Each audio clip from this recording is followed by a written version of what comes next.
자, 여러분들 2019년도 11월 달 기출문제 한번 풀어보도록 하죠.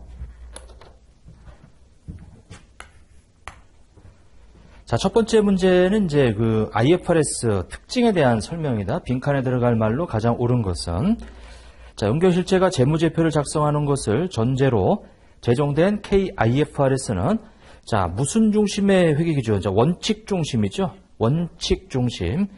거기 규칙은 우리나라 일반기업 회계 기준이 규칙 중심이에요. 그리고 이제 원칙 중심, 우리 IFRS는 원칙 중심이다. 그리고 자산 부채에 대해서 공정가치로 측정해서 그거 공시하는 것이 확대돼 있지. 그래서 1번이 이제 답이 되겠네요. 자, 2번에 보면 소품을 구입하는 경우 일반적으로 자산으로 인식하는 대신 전액을 비용으로 인식한다. 자, 이것은 중요성이죠. 중요성. 그러니까 중요하지 않기 때문에 비용으로 처리해버리는 거예요. 이게. 그래서 이것은 중요성과 관련된 얘기다. 자, 그 다음에 3번에 보면 이제 재무 상태의 측정에 관한 우리 요소, 설명으로 가장 옳은 것은 재무 상태의 측정에 관한 이 직접 관련되는 요소는 수입 비용, 이익이다. 틀렸죠? 재무 상태라고 하는 것은 자산, 부채, 자본을 얘기하는 거죠.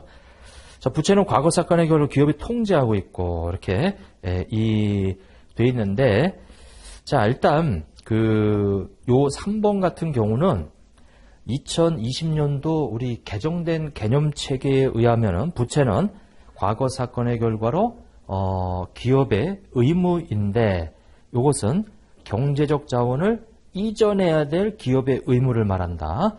자, 그렇게, 정의가 바뀌었어요. 요거는 이제 과거 개념체계 지금 얘기예요. 그래서 요거는 제가 조금 수정할게요.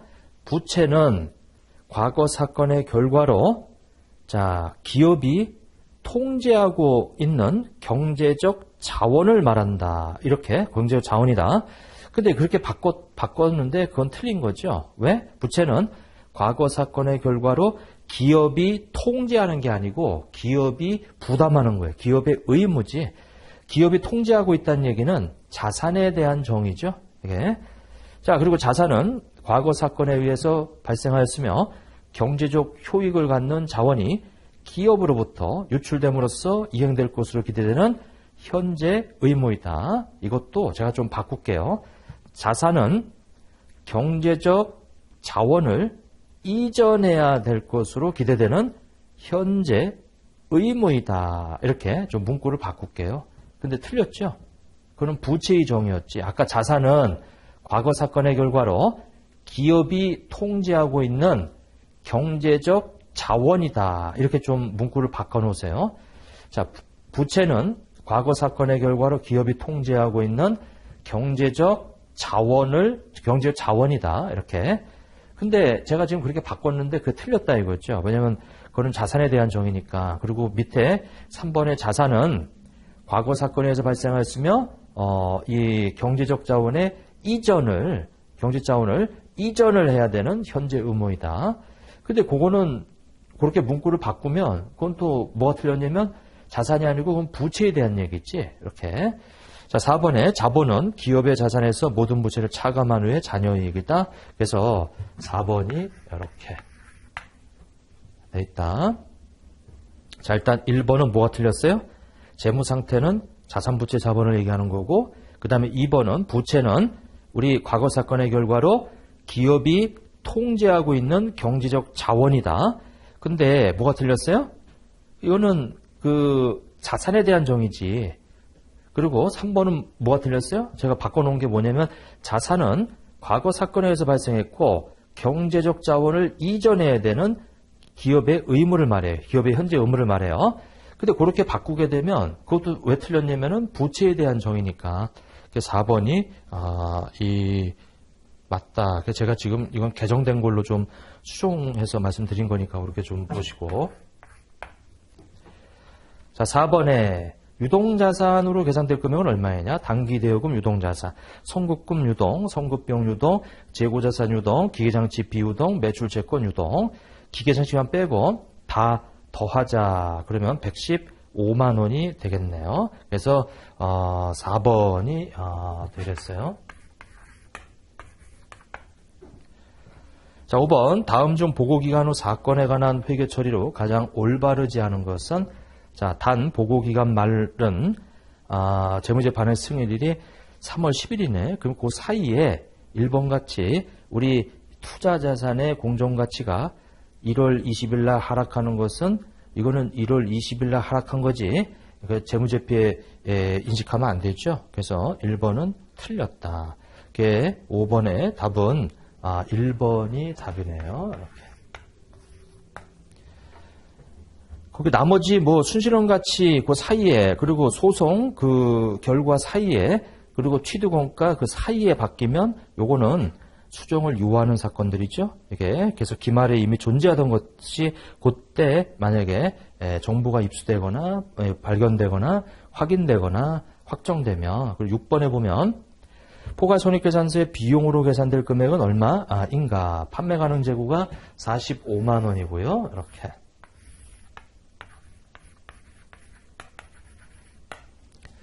그 다음에 재고산 평가 손실 있고 평가 손실 반영한 이 기말 재고가 9만 원이래요. 그러면 나머지가 다 비용이지. 36만 원이 이제 답이 되겠네요. 그래서 6번의 답은 3번이 되겠다. 이렇게. 자, 7번에 보면 총평균법으로 평가하고 있다. 자, 기말재고자산 단위당 단가는 얼마인가 이렇게 나와 있는데, 자, 요런 것은 이제 사실은 19년도, 뭐 20년도에서 중복되는 문제들이 상당히 많아요. 왜냐면 이때만 해도 문제은행에서 이렇게 돌려가지고 냈으니까. 근데 이제 이 앞으로는 중복된 문제는 거의 안 나올 거예요. 왜냐면 조금씩 바꿔서라도, 왜냐면 이제 오픈이 되어 있기 때문에 기출 문제가. 그래서 자, 7번을 보면 총평균법. 자, 이 기말재고자산 이렇게 나와 있는데, 자, 총평균법은 기중에 들어왔던 거를 다 더해서 평균 내죠. 자, 2,000개.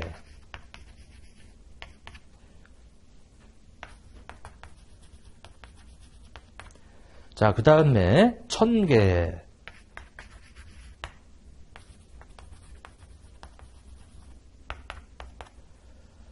자, 그 다음에 2,000개.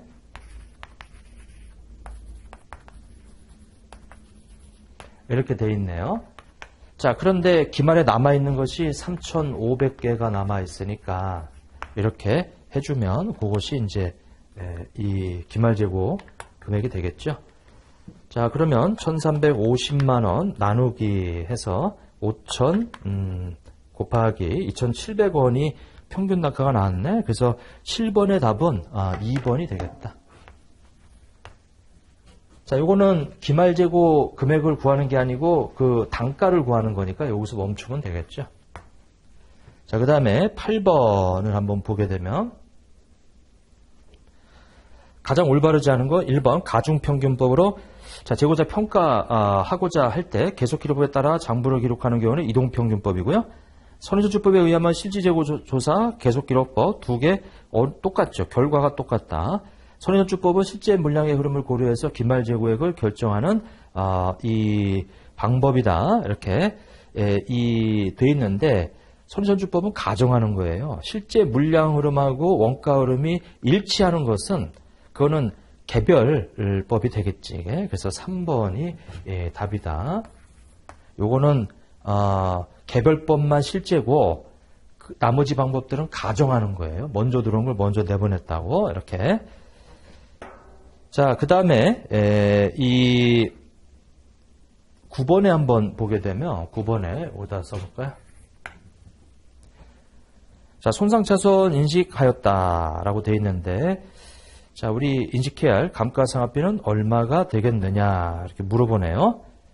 자, 그러면 사실은 순공정가치하고 거기 사용가치 둘 중에 큰 것이 4,500으로 되어 있고요. 그리고 5천만 원에 대해서는 20년으로 해서 잔존가치가 없고 그러면 5천만 원에 대해서 나누기 20년이다 라고 하게 되면 250만 원이 감가가 되거든요. 이게. 그래서 이게 5천만 원에서 우리 250이라고 하는 것을 빼서 4,750이라는 장부가액에서 거기 둘 중에 이 맥스가 4,500이거든요. 이렇게. 지금 요것이 그 250이라는 손상차손이 이렇게 잡혀요.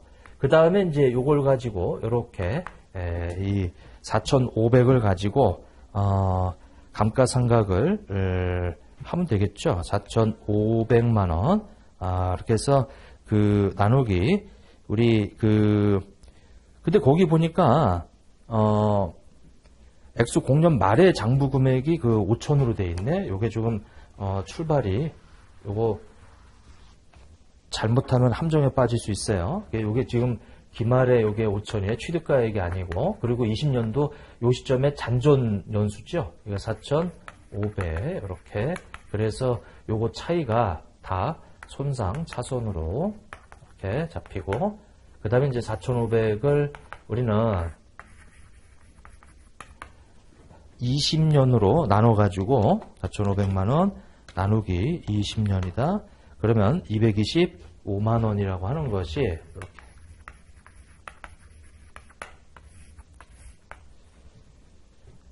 지금 9번의 답은 2번이 되겠어요. 이렇게.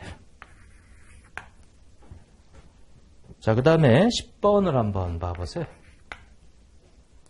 자, 재평가보험과 관련된 설명으로 가장 올바르지 않은 거. 자, 재평가로 발생한 평가손익은 재평가 잉여금의 과목으로 자본에서 가산 또는 차감 처리한다. 1번 틀렸네요. 이렇게. 그래서 10번의 답은 1번이 되는데, 중요한 건 올라가는 것은 이제 이 OCI 처리하지만 내려가는 것은 기본적으로 단기손익 처리예요. 이게 이렇게 돼 있단 말이에요. 그리고 또 나중에 가서 요것이 떨어지잖아요. 이게 떨어지면 일단 그 OCI를 먼저 없애주고 그 다음에 이렇게 단기 손익이에요. 이렇게. 그 다음에 이것이 만약에 올라가게 되면 이 단기 비용, 요건 이제 단기 비용이거든, 사실은. 근데 그거를 우리가 단기 수익 처리하고, 그 다음에 초과하는 것을 OCI, 이렇게 처리하게 돼 있지, 이게. 그래서 구성하고 있는 것이 요거하고 좀 구분 좀 해주시라. 거기 다 기타 포괄자산 처리하는 건 아니에요. 그래서 1번이, 틀렸다. 자, 차이가 나지 않아도 주기적으로 하도록 되어 있고요. 분류 내에 있는 거 동시에 재평가하고, 그리고 비례수용법 또는 전액제거법 둘 중에 선택이 있죠. 그렇게 되어 있고요. 그 다음에 11번. 자, 무형자산, 특허권, 사업계로 취득한 영업권, 무형자산 인식하는 충족한 개발비, 새로운 지식을 얻고자 하는 활동에 지출한 연구비는 단기 비용이지. 자, 12번. 제조업을 영위하는 주계 3일 특허권 취득에 직접적으로 관련하여 2천만 원을 지출하였다. 주식의 3일은 이를 이용하여 향후 10년간 경제적 효익을 얻을 것을 판단하고 있으나 법적으로 배타적 권리, 자, 보장받는, 자, 법적 내용수 5년이고요. 경제적 내용수 10년인데 둘 중에 짧은 거 5년으로 감가상각을 해주자.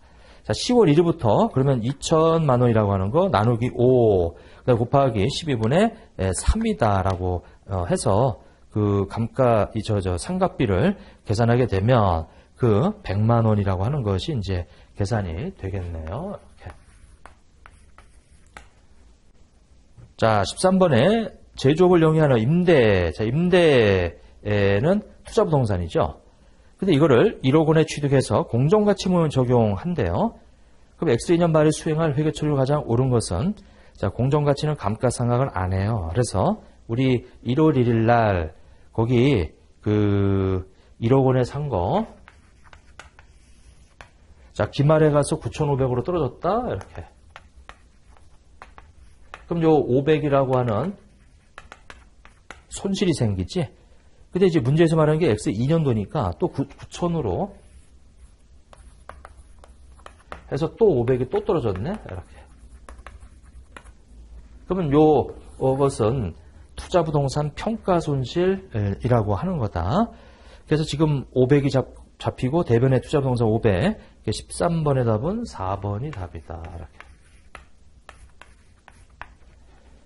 자, 14번에 보면 금융상품의 발행자가 금융상품을 금융부채와 지분상품으로 분류할 때에 관한 설명으로 가장 올바르지 않은 것은 자, 잠재적으로 불리한 조건. 이것은 이제 금융부채에 대한 얘기죠. 1번이 답이네. 거기 금융자산으로 분류되는 것은 금융자산은 의무가 아니에요. 권리지. 이게 먼저 잠재적으로 유리한으로 바꿔야 되고요. 그 뒤에 보면은 계약상 권리로 바꿔야 돼. 그러면 금융자산으로 분류하는 게 맞아요. 자, 그 다음에 2번에 현대자동차 에쿠스 5대의 가치에 해당하는 확정되지 않은 금액의 현금을 대가로 자기지분 상품 380조. 자, 미확정 금액과 확정 수량을 교환하는 자, 요것은 지분 상품으로 분류되는 게 아니고 금융부채로 분류되는 거지. 이렇게. 그러니까 이제 하나라도 확정돼 있지 않으면 이제 금융부채로 분류되는 거예요. 자, 3번에 보면 발행자가 보유자에게 이 의무를 가지고 있는 우선 금융부채죠. 오케이. 3일에게 보면 동일한 공정가치, 미확정 금액이죠. 자기지분 상품도 미확정 수량이에요. 자, 이런 것은 확정되어 있지 않기 때문에 금융부채로. 왜냐면 그때 가서 평가를 하기 때문에 이거는 지분 상품으로 분류되는 게 아니고 금융부채로 분류된다. 자, 그래서 14번의 답은 1번이 되고요. 그 다음에 15번. A씨, 취득 당시 공정가치 취득하고 X1년 말에 장부 금액은 얼마냐 이렇게 물어보네요. 자, 일단은 12% 시장이자율, 자, 10만 원에다가, 자, 곱하기, 거기, 이 현가계수 0.79719. 자, 그 다음에 10만 원에 액면이자 10%면 이제 만 원인데, 곱하기 연금의 현가계수 1.69005. 이렇게 해서 M 플러스 하게 되면 96,620원. 자, 이거는 반복해서 나오고 있죠. 근데 이제, 아마 2023년도 이후부터는 그 문제가 이제 반복되지는 않고 조금씩 다를 거예요. 왜냐면 이제 기출문제를 오픈을 했으니까. 오픈되기 전까지는 이렇게 기출문제에 보면은, 예전에 나왔던 게 또 나와. 이게, 국가공인 자격시험이면 당연히 오픈해서 좀 문제가 정성이 들어간 문제가 나와야 되겠죠. 이게. 자, 아무튼 뭐 그렇게 돼 있고 16번. 자, 투자부동산으로 계정대체가 가능한 경우, 자, 제3자에게 금융리스 제공을 개시한 경우는 요거는 리스 채권으로 잡아요. 그리고 제3자에게 운용리스, 자, 운용리스가 바로 임대란 말이에요. 그래서 2번이 답이다. 자가사용은 이제 유형자산이고요. 판매를 위해서는 재고자산이고요. 그래서 16번의 답은 2번이 되겠다. 자, 17번. 전환사채, 일반사채, 전환권 두 가지 요소로 구성된 복합적 성격을 지닌 금융상품이고, 자, 전환사채는 전환사채 보유자의 요구에 따라 주식으로 전환할 수 있는 그 전환권이 부여되어 있죠. 일반사채보다 표면금리가 낮게 책정돼서 발행이 됐죠. 왜냐면 이제 전환권이라는 게 부여되어 있다 보니까 일반 사치였을 때보다 표시이자를 좀 낮게 줄 수 있지. 자, 상환증 지급 조건의 전환사채는 발행 시점에 상환증금을 인식하죠. 전환권 대가에 해당하는 부분은 무조건 부채로 계산하는 게 아니고요. 그 나중에 전환권이 행사됐을 때 그게 정해져 있는 확정 금액의 확정 수량으로 교환될 수 있으면 그거는 지분 상품이에요. 그러니까 자본으로 이제 계산이 되는 거지. 오케이. 그래서 4번이 틀렸다. 자, 전환권 대가에 해당하는 부분은 이거는 부채로도 분류될 수 있고 자본으로도 분류될 수 있어요. 근데 우리는 통상적으로 자본으로 지금 분류하고 있지. 왜? 문제에 보면은 한 주당 행사가격 얼마다라고 해서 한 주라고 하는 확정 수량에 행사가격 얼마다라고 주어져 있으면 이거는 지분 상품이에요. 그 전환권이. 자, 이제 근데 만약에 이 한 주의 공정가치에 해당하는 만약에 금액으로 뭐 이렇게 돼 있다면 한 주에 대한 공정가치 그 나중에 행사했을 당시 공정가치가 얼마가 될지 모른단 말이에요. 그럴 때는 그것은 부채. 그래서 이제 그 4번이 틀렸다. 그러니까 이제 일반적으로는 한 주에 얼마 행사 가격으로 이렇게 바뀔 수 있다라고 해서 이렇게 픽스가 돼 있으면 그건 지분 상품이니까 일반적으로 전환권 대가를 이 자본 쪽으로 분류를 했죠. 우리가 18번. 자, 만기 3년, PCR 7%, 액면 2배, 전환사채 액면 발행했네? 자, 13%더 얹어준대요. 할증금. 그래서 이제 일반사채 시장에 이제 10% 돼 있는데, 우리 발행 시점의 전환권 대가, 전환권 조정은 각각 얼마인가? 이렇게 나오네요. 자, 그러면 우리는 일단 200만 원에 13% 더 얹어주니까 26만 원을 더 얹어서 만기 때 이만큼 주죠? 그러면 이것은 형가 계수라고 하는 0.7118이에요. 그리고 200에 표시이자율 7%면 14만 원이지. 요 14만 원은 이제 연금의 형가 계수라고 해서 2.4018이 돼요. 그럼 요것이 이제 우리 일반 사채였을 경우에 발행가액이 될 텐데 226만 원 곱하기 0.7118 그다음에 14만 원 곱하기 2.4018 해서 이것이 194만 4,920원이 있지. 근데 그것을 우리는 200만 원에 발행했단 말이에요. 그리고 나중에 26만 원도 받아요. 그럼 이제 이것은 요렇게 만기에 지급해요. 받는 게 아니고 만기에 지급할 금액이지. 요건 이제 부채였을 경우 금액이고. 자, 그 다음에 전환권 대가는 200에 발행했으니까 요 차이 나는 금액이 지금 5만 5,080원인가요? 요것이 전환권 대가 이렇게. 전환권 대가고. 그러면 만기 지급액하고 지금 우리 부채 발행가액인데 요 차이가 우리가 이 만기 때까지 인식하게 될 이자 비용인데 그걸 우리가 전환권 조정이라고 하지. 자, 그러면 226만원 빼기 1944920이다 라고 하면 315880이 되겠네요.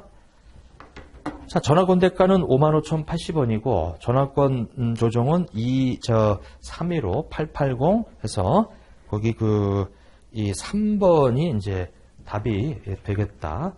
자, 226만원 빼기 1944920 하면은 080이죠. 이렇게. 그래서 거기 18번의 답은 3번이 되겠어요. 3번이 되겠다. 이렇게. 자, 이제 돼 있고요. 근데 요 315080이라고 하는 이 전환권 조정은 사실은 요거 지금 차이 나는 건데 차이 나는 게 지금 일단은 요 차이 나는 요 전환권 대가 55,000 얼마에? 80원이지. 그리고 요 차이가 또 뭐냐면 26만원 더 얹어진 거예요. 그 두 개의 합이란 말이에요. 상할증금과 우리 전환권 대가 두 개 합친 게 지금 315080이란 말이에요. 그러니까 당연히 요 이자율수에 해당되는 이 전환권 조정은 전환권 대가보다 훨씬 크지. 거기 2번 틀렸고요. 4번 틀렸고요. 전환권 대가가 더 클 수가 없어요. 같을 수도 없고. 예. 상할증금이 있다 보니까. 자, 그래서 2번, 4번은 답이 아니에요. 그리고 1번하고 3번 중에서 이제 선택을 해야 되는데 전환권 조정해 보면은 이제 상할증금만 나와 있죠. 그러니까 당연히 그것도 답이 아니야. 이게. 그래서 3번이 답이 될 것이다 라고 하는 거죠. 18번의 답은 3번이고.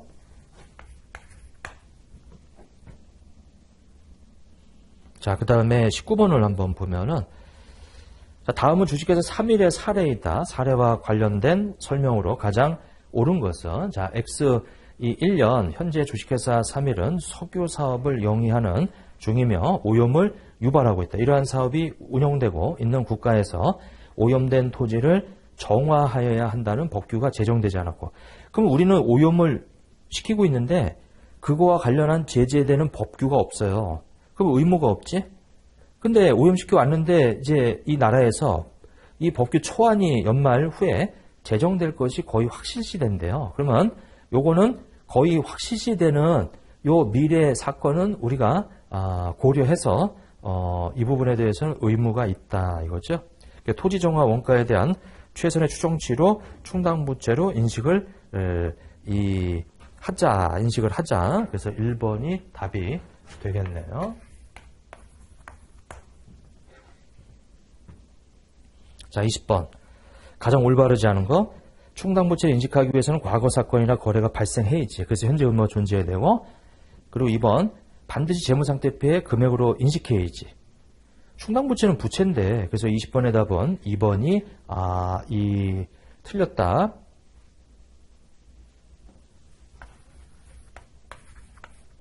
자, 그 다음에 21번, 이용, 미처분 요금 금액은 얼마냐? 자, 그러면, 자, 기초에 정기월 미처분 요금이 있었고요. 중간에 배당으로 20만 원이 빼갔고, 단기 순이익이라고 해서 다시 100만 원을 더했죠.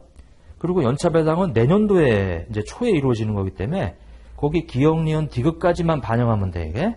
그러면 280만 원이다라고 해서 21번의 답은 4번이 되겠다. 이렇게.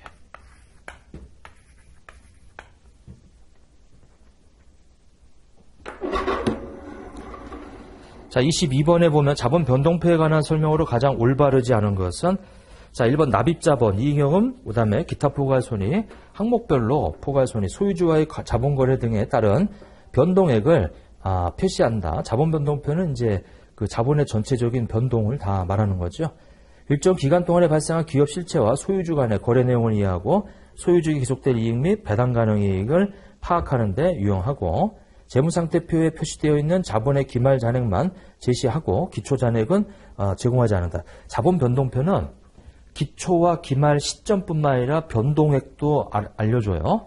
근데 지금 여기는 기말 잔액만 알려준다고 되어 있는데 기초 잔액도 알려주지. 그래서 22번의 답은 3번이 틀렸네요. 자, 23번 주식회사 3일은 X1년 주식회사 용산에 1년 동안 1000개 이상의 구매하는 경우 단가를 100원으로 소급 조정하기로 하고 노트북을 개당 120원에 이 공급 하였다. 이렇게. 자, 근데 X1년 3월 75개 판매하고 연 1000개는 넘지 않을 것으로 예상해서 했는데 6월 달에 경기 상승을 해서 500개 판매하였고 연 판매량이 1000개를 초과할 것으로 예상이 된대요. 6월의 수익 금액은 얼마냐 이렇게 나와 있네요. 그러면 우리가 3월 달에 이 70 몇 개를 팔았어요? 75개를 팔았지. 근데 요 75개를 팔았을 때 이 120원에 팔았어요. 왜냐면 이제 1000개가 넘어가지 않을 거다라고 해서 해서 요거를 우리가 곱하게 되면 75 곱하기 120원 9,000원이네. 이렇게. 근데 이제 6월 달에 가서 이건 이제 1000개가 넘어갈 것 같아요. 그러면 우리 누적으로 우리 500개에다가 75개 합쳐서 이제 소급해서 100원에 근데 이미 인식한 게 9,000원이 있으니까 그걸 뺀 나머지를 우리가 수익으로 인식하자. 그래서 575 곱하기 100 빼기 9,000원이다 라고 하게 되면 이렇게 계산이 되겠더라. 23번의 답은 이제 2번이 이제 되겠네요. 23번의 답은. 자, 그 다음에 24번을 한번 봐보세요.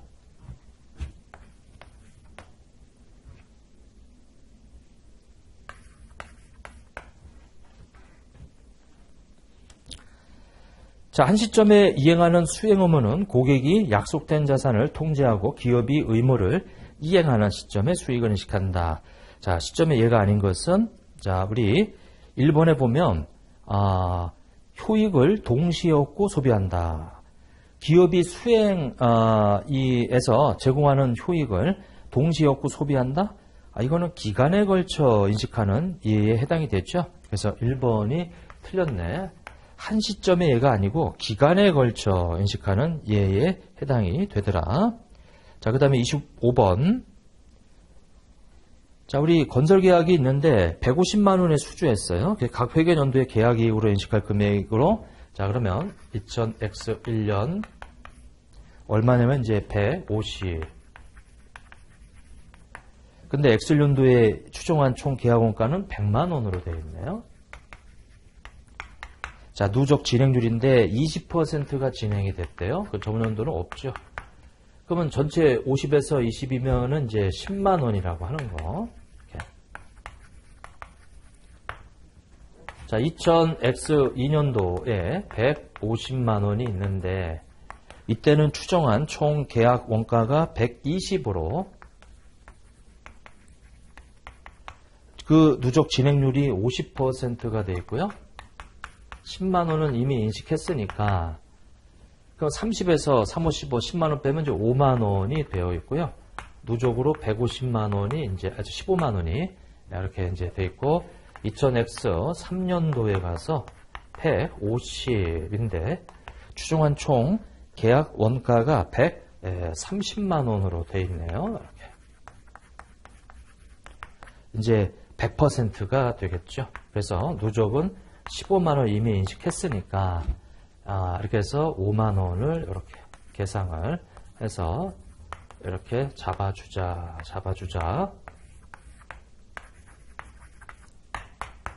자, 10만 원, 5만 원, 5만 원, 25번의 답은 2번이 되겠네요. 이렇게.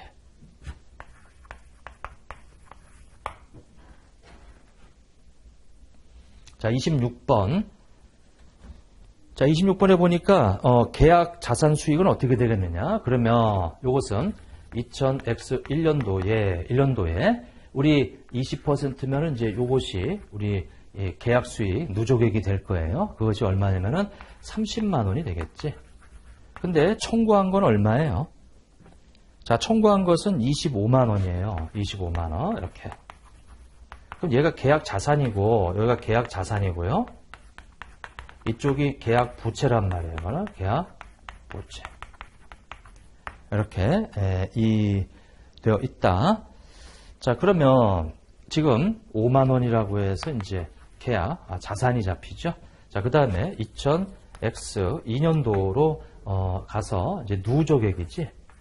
그게 얼마냐면 이제 75만 원이죠. 근데 청구를 누적으로 80만 원. 지금까지 청구한 게 총 80이에요. 지금 여기는 부채가 지금 5만 원이야, 이거는. 자, 그 다음에 2000X 3년도로 가게 되면, 뭐, 당연히 이거는 이제 제로가 돼 있을 건데, 아무튼 150만 원, 누적으로 내가 청구할 수 있는 거, 청구한 게 아마 그 금액이 돼 있겠죠. 자, 계약자산, 계약부채. 자, X 1년도의 계약자산, 그 다음에 X 2년도의 계약부채 5만원. 3번이 답이 되겠더라. 그래서 26번의 답은 3번.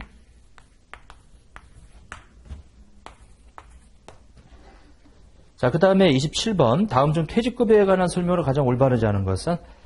자, 퇴직급여 제도는 이제 확정기여나 확정급여를 포함하죠. 단기 근무가는 단기 종업원이 근무용을 제공함에 따라 발생하는 확정급여 현재 가치 증가액을 말하고요. 확정급여 제도에서는 사회적인 자산을 출연하는데 이때 사회적 자산은 공정가치로 측정하죠. 3번이 틀렸네. 사회적립 자산은 공정가치라고 표현을 하는 거예요. 이렇게 자, 이제 되어 있고 그 다음에 28번. 자, 주식기준 보상거래에 관한 설명으로 가장 올바르지 않은 거 1번. 주식기준 보상거래는 종업원에게만 부여하고 거래 상대방에게 부여하지 않는다. 1번 틀렸네요. 자, 종업원뿐만 아니라 종업원 외의자 그리고 유사용 제공자 많죠. 여기 지금 종업원에게만 부여하는 건 아니에요. 그래서 이제 그 1번이 틀렸다. 자, 그 다음에 29번으로 넘어가죠. 29번. 자, 법인세 비용은 얼마냐? 일단 거기 다 구해놨죠. 일단 가장 먼저 단기 법인세 봤더니 그 250으로 되어 있어요. 그 다음에 이연법인세 변동분인데 X 공년도 이연의 자산이 40이 있었는데 그것이 없어지고 거기 이연법인세 부채 70이 이렇게 증가해야 기말에 이연법인세 부채가 70만 원만 남겠죠. 그러면 360이라고 하는 자 이렇게 이제 이건 제가 수업 시간에 했던 그 번호대로 좀 한 거예요. 별 의미는 없어요 이게. 좀 참조하라고 이렇게 번호 표시한 거고. 자, 그래서 29번의 이 답은 4번이 답이 되겠다. 자, 30번에 보면 주기가 3일은 X1년 7월 1일 50만원의 건물을 취득했어요. 정회법이고. 근데 내재된 미래경제 효익이 예상되는 소비 형태 유의적인 변동을 반영하기 위해서 연수학계법으로 바꿨네. 잔존행수 3년이고요. 잔존가치 없는 곳을 재추정하고 X 2년 말에 건물의 장부 금액은 얼마인가 이렇게 물어보네요. 자, 그러면 X1년 7월 1일 이렇게. 자, 이때 50만 원에 이제 취득을 해서 내용수 5년이죠. 잔존가치 10이고 그러면 50에서 10을 빼면 40인데 오르나면 8만 원인데 6개월이니까 4만 원이 되겠죠.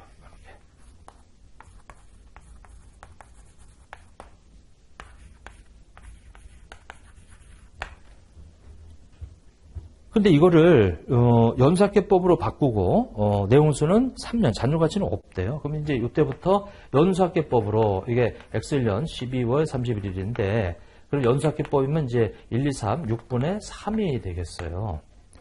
자, 잔존가치도 없고 46만 원 곱하기 해서 하게 되면 23만 원이라고 하는 것이 이제 감가 상각비가 이렇게 반을 감가상각을 한 거죠. 그러니까 반을 감가상각했으니까 이제 반이 남아 있겠지. 이게 30번의 답은 이 4번이 되겠다.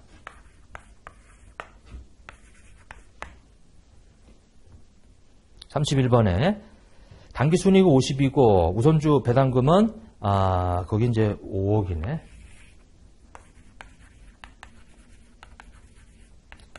자, 이 중에 우선주 배당금이 1억 4천을 가져가요. 그러면 3억 6천이라고 하는 것이 이제 남아있고, 자, 가중표 유통 모든 주식수는 아예 6만 주라고 해서 주어져 있으니까, 이거는 그냥 나눠주면 끝나는 거죠. 자, 그래서 6천원이라고 하는 것이 되겠더라. 31번의 답은 2번이 되겠네요. 이렇게. 자, 32번에 보면 관계기업 배당금 10,000원을 수령했다. 자, 관계기업과 지분율만큼 하나예요. 그 배당금 받으면 하나에서 오른쪽에서 왼쪽으로 가는 거, 그것은 수익이 아니다. 그래서 그 10,000원은 원금의 회수다. 그래서 차변의 현금 10,000원, 대변의 관계기업 투자 주식 10,000원. 32번의 답은 3번이 되겠네요. 이렇게.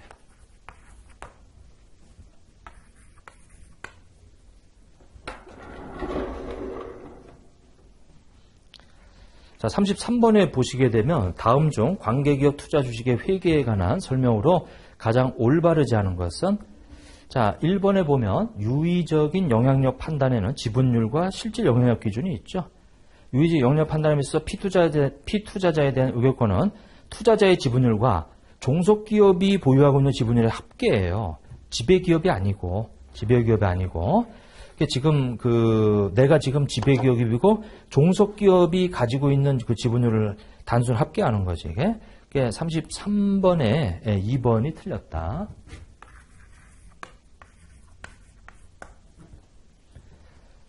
자, 20% 미만, 거기 3번에 뭐 투자자가 직접 간접으로 피투자자에 대한 의결권의 20% 미만을 소유가 있다면 유의적 영향이 없는 것으로 보는데, 만약에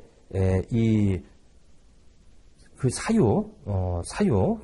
실질적인 유의적인 그 영향력을 행사할 수 있는 그 실질 영향력이 있다면, 그때는 예외로 이 유의적 영향력이 있는 걸로 보는 거죠. 이게. 자, 34번. 자, 화폐성 항목만으로 구성된 것을 고르며 매출채권, 자본금, 선수금, 기계장치. 자, 근데 매출채권은 화폐성인데 자본금은 비화폐성이에요. 2번에 선수금, 기계장치 다 비화폐성이에요. 3번도 다 비화폐성이에요. 4번이 바로 채권. 채권이 다 화폐성이지. 자, 35번. 자, 수출 실적이 다음과 같을 경우 X1년 말 재무상태표상 매출 채권으로 인식되는 금액은 얼마인가 이렇게 나와 있죠. 자, 그러면 뭐냐면 X1년 말에 매출 채권은 X1년도 말에 마감환율로 환산돼 있을 거예요. 이게 거기 1,070원으로 25만 달러 곱하기 1,070원으로 아마 측정되어 있을 것이다. 그래서 267500, 그래서 2번이 답이 되겠다. 2번이 답이 되겠다. 자, 그 다음에 36번 주 3일은 X1년 9월 1일에 미국의 제품을 우리 100만 달러에 수출하고 수출 대금은 3개월 후에, 그러면 3개월 있다가 받을 거니까 우리는 매도 계약을 맺어야죠. 통화선도 매도 계약. 그 통화선도 매도 계약이 일단은 거기 1, 2, 3, 4가 다 매도 계약이네요. 그래서 이제 우리 원래 이 현금화폐 대상 항목은 바로 매출 채권 100만 달러인데 요것이 지금 9월 1일 거래 시에 1,300원인데 11월 30일 우리 이 회수될 때 환율이 떨어져 버렸어요. 200원이나. 그러면 손실 났지. 그러면 100만 달러 곱하기 우리 200원이 떨어졌단 말이에요. 그러면 2억 원이 손실이 나 있어요. 그러니까 지금 2억 원 손실은 36번에 이 1번만 그렇죠. 1번만 이렇게 1번만. 자, 그런데 우리는 무조건 1150원에 이 통화선도 이 매도 계약을 맺었단 말이에요. 1150원에 이렇게 돼 있다.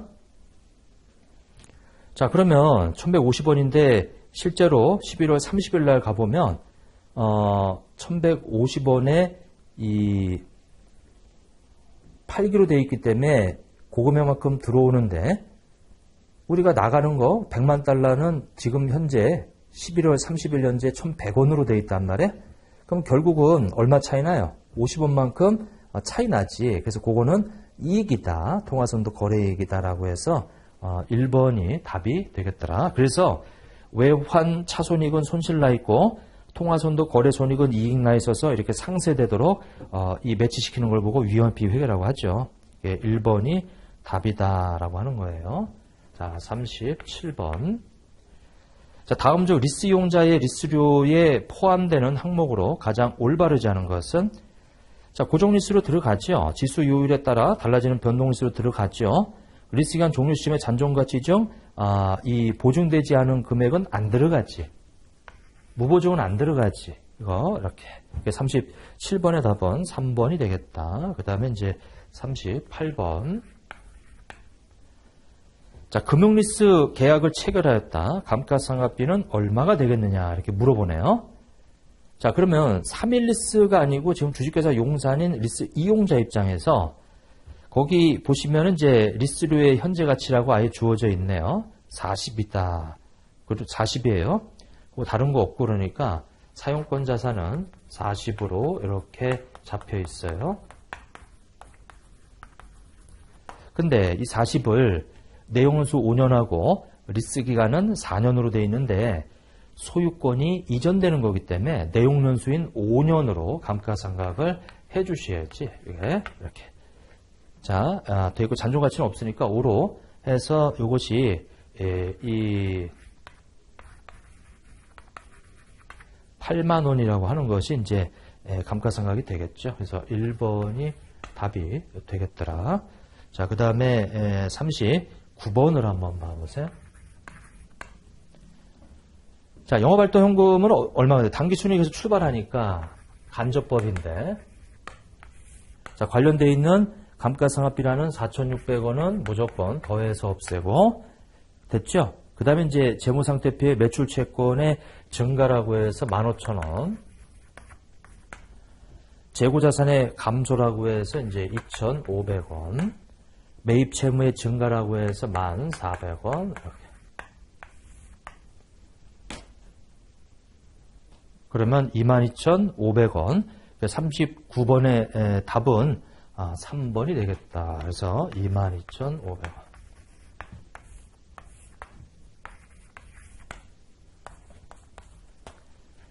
자, 40번에 보면 우리 직접법, 간접법은 영업활동만 직접법, 간접법 선택할 수 있죠. 나머지는 다 직접법이에요. 40번의 답은 1번이 되겠더라. 그래서 이렇게 풀이를 마치도록 하겠습니다.